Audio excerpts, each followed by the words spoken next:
Chapter 3. Lore has it my father once wrestled a black bear in Balochistan with his bare hands. If the story had been about anyone else, it would have been discussed as laugh, that Afghan tendency to exaggerate, sadly, almost a national affliction.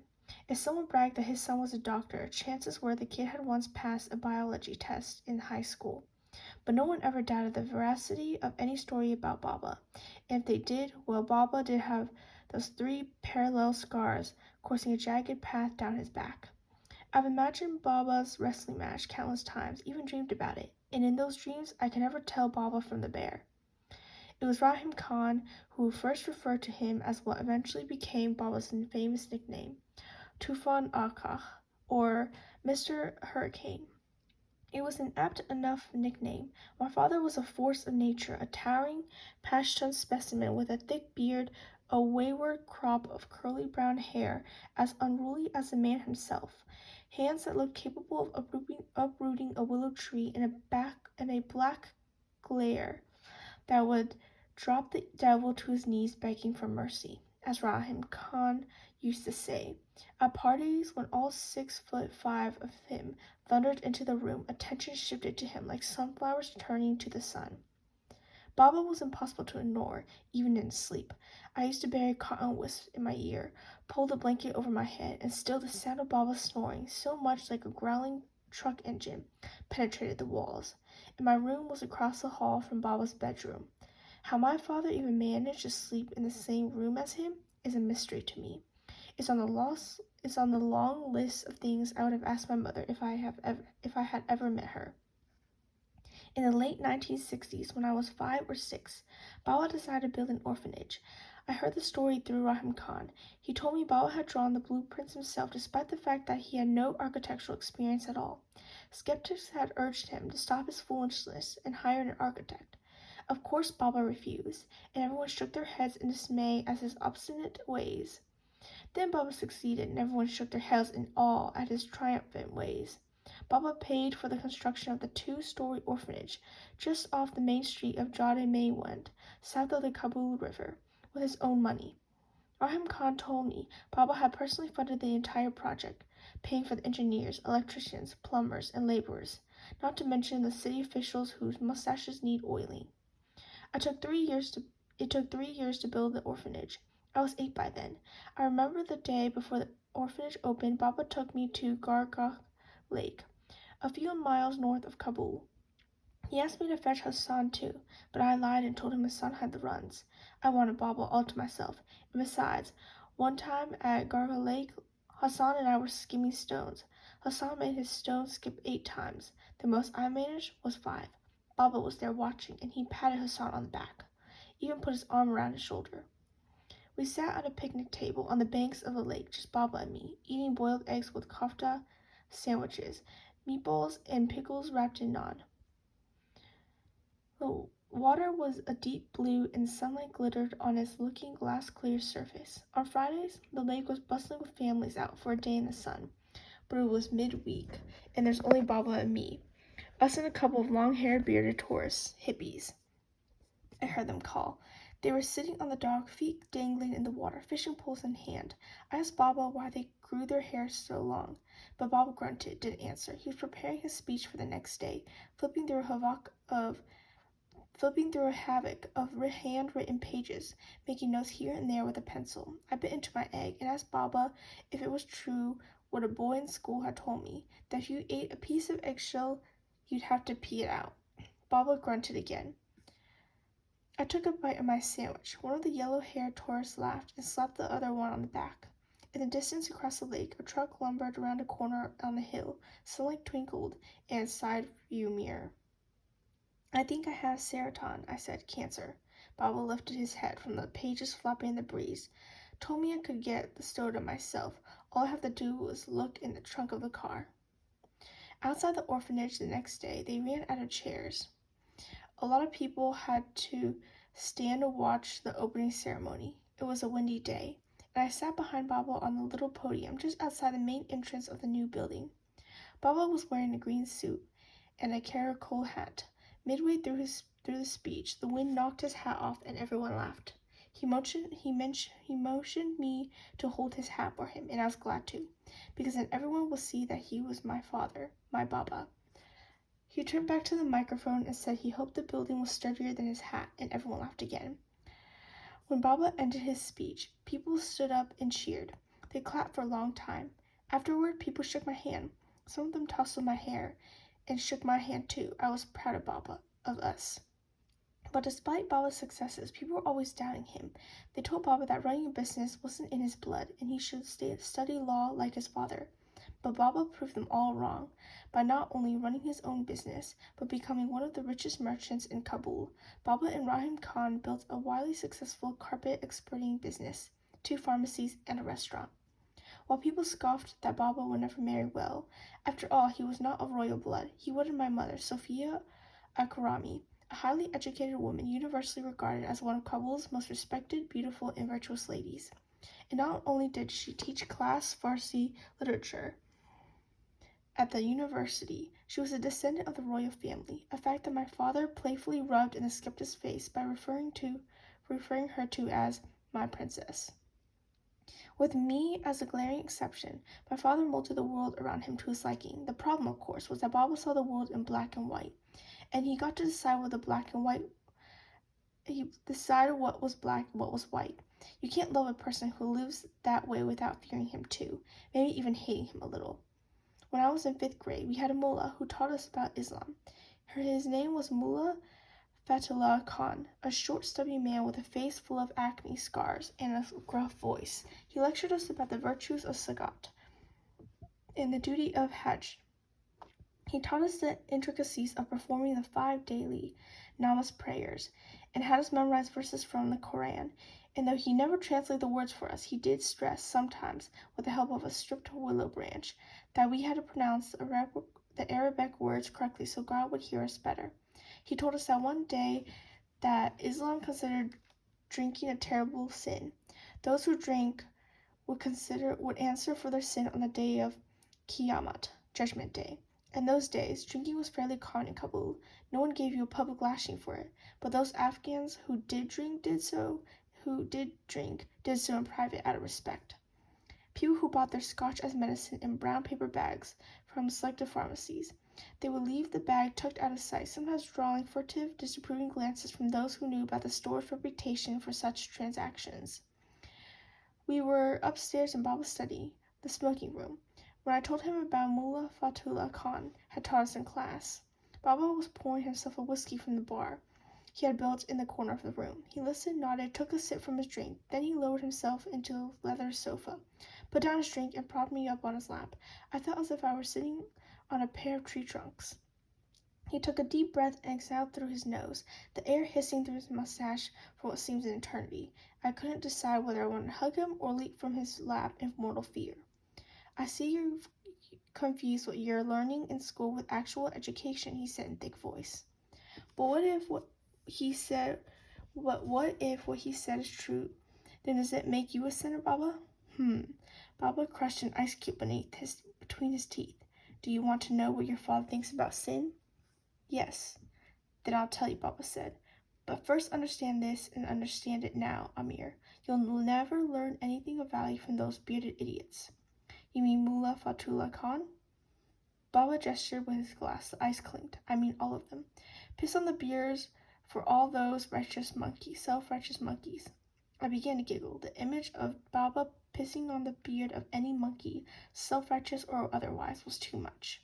They do nothing but thumb their prayer beads and recite a book written in a tongue they don't even understand. He took a sip. God help us all if Afghanistan ever fall into their hands.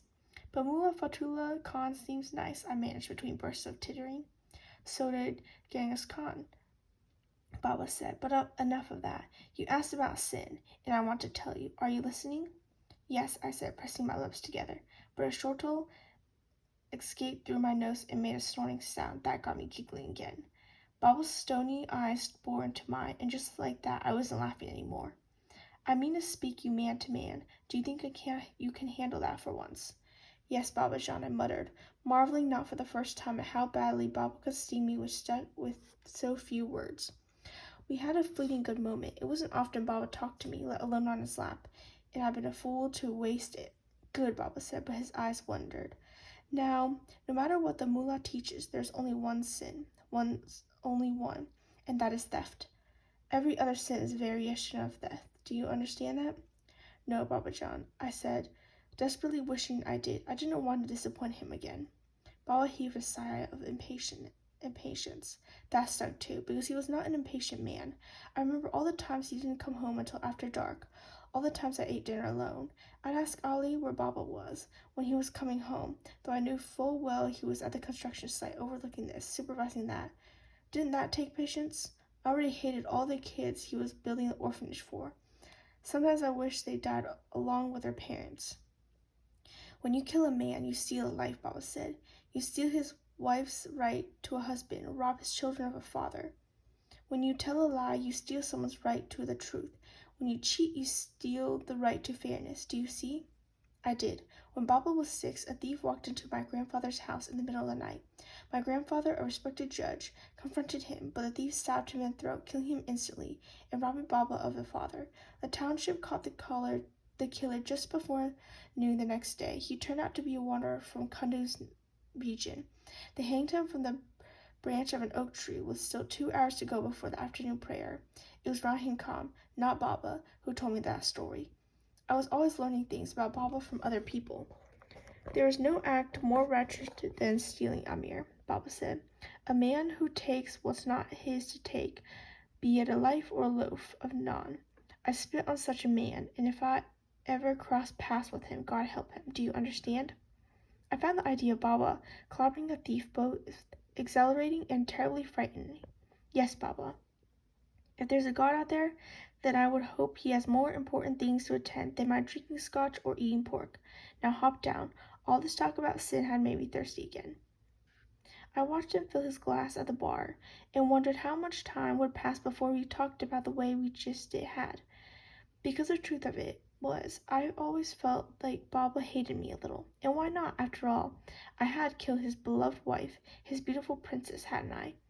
The least I could have done was to have had the decency to have turned out a little bit more like him. But I hadn't turned out like him. Not at all. In school, we used to play a game called Shirjangi, or Battle of the Poems. The Farsi teacher moderated it, and it went something like this. You recited a verse from a poem, and your opponent has 60 seconds to reply with a verse that began with the same letter that ended yours. Everyone in my class wanted me on their team, because by the time I was 11, I could recite dozens of verses from Khayyam, Hafiz, or Rumi's famous Masnavi. One time, I took on the whole class and won.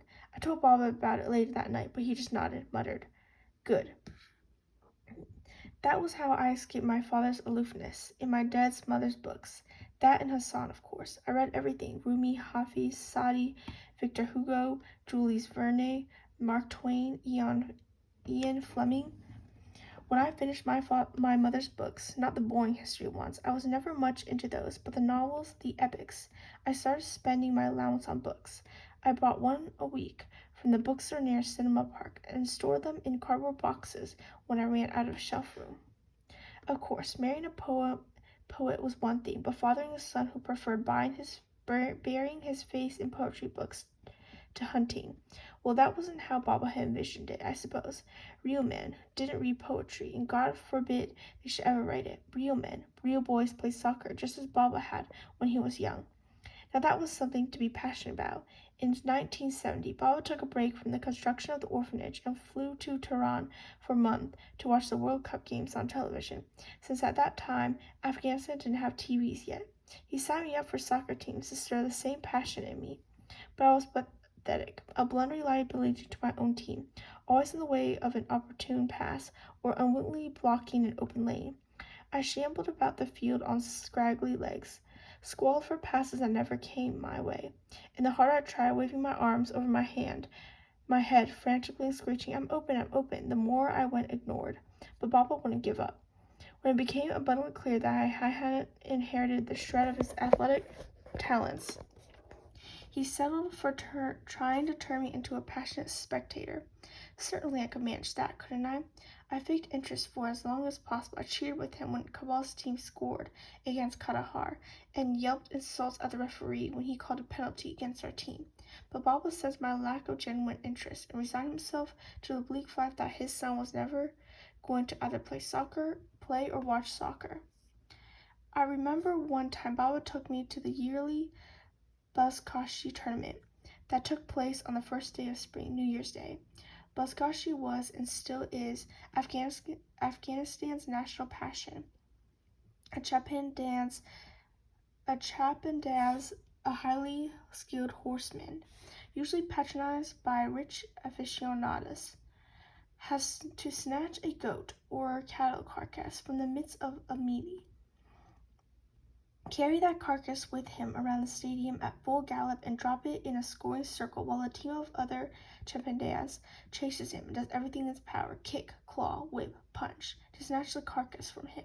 That day the crowd roared with excitement as the horsemen on the field bellowed their battle cries and jostled for the carcass in a cloud of dust. The earth trembled with a clatter of hooves. We watched from the upper bleachers as riders pounded past us at full gallop, yipping and yelling, foam flying from their horses' mouth. At one point, Baba pointed to someone. Amir, do you see that man sitting up there with those men around him? I did. That's Henry Kissinger. Oh, I said. I didn't know who Henry Kissinger was, and I might have asked, but at that moment I watched with horror as one of the Chabandes fell off his saddle and was trampled under a score of hooves. His body was tossed and hurled in a stampede like a rag doll, finally rolling to a stop when the melee moved on. He twitched once and lay motionless, his legs bent at unnatural angles, a pool of blood soaked through the sand. I began to cry. I cried all the way home. I remember how Baba's hands clenched around the steering wheel, clenched and unclenched. Mostly I will never forget Baba's valiant efforts to conceal the disgusted look on his face as he drove in silence. Later that night, I was passing by my father's study when I overheard him speaking to Rahim Khan. I pressed my ear to the door. Grateful that he's healthy, Rahim was saying. I know, but he's always buried in those books or shuffling around the house like he's lost in some dream. And? I wasn't like that, Baba sounded frustrated, almost angry. Rahim Khan laughed. Children aren't coloring books. You don't get to fill them with your favorite colors. I'm telling you, Baba said, I wasn't like that at all, and neither were any of the kids I grew up with. You know, sometimes you are the most self-centered man I know, Rahim Khan said. He was the only person I knew who could get away with saying something like that to Baba. It has nothing to do with it. Nay? Nay. Then what? I heard the leather of Baba's seat creaking as he shifted on it. I closed my eyes, pressed my ear even harder against the door, wanting to hear, not wanting to hear. Sometimes I look out this window. I see him playing on the street with the neighborhood boys. I see how they push him around, taking his toys from him, give him a shove here, a whack there. And you know, he never fights back, never. He just drops his head in. So he's not violent, Rahim Khan said. That's not what I mean, Rahim, and you know it, Baba shot back. There's something missing in that boy. You mean a mean streak? Self-defense has nothing to do with meanness. You know what always happens when the neighborhood boys tease him? Hassan steps in and fends them off. I've seen it with my own eyes. And when they come home, I say to him, how did Hassan get that scrape on his face? And he says, he fell down. I'm telling you, Rahim, there is something missing in that boy. You just need to let him find his way, Rahim Khan said. And where's he headed? Baba said, a boy who won't stand up for himself becomes a man who can't stand up for anything. As usual, you're oversimplifying. I don't think so. You're angry because you're afraid he'll never take over the business for you. Now who's oversimplifying, Baba said. Look, I know there's a fondness between you and him, and I'm happy about that. Envious, but happy. I mean that. He needs someone who understands him, because God knows I don't. But something about Amir troubles me in a way I can't express. It's like I could see him searching, reaching for the right words. He lowered his voice, but I heard him anyway. If I hadn't seen the doctor pull him out of my wife with my own hands, I never believe he's my son. The next morning, as he was preparing my breakfast, Hassan asked if something was bothering me. I snapped at him, told him to mind his own business. Rahim Khan had been wrong about the mean streak thing.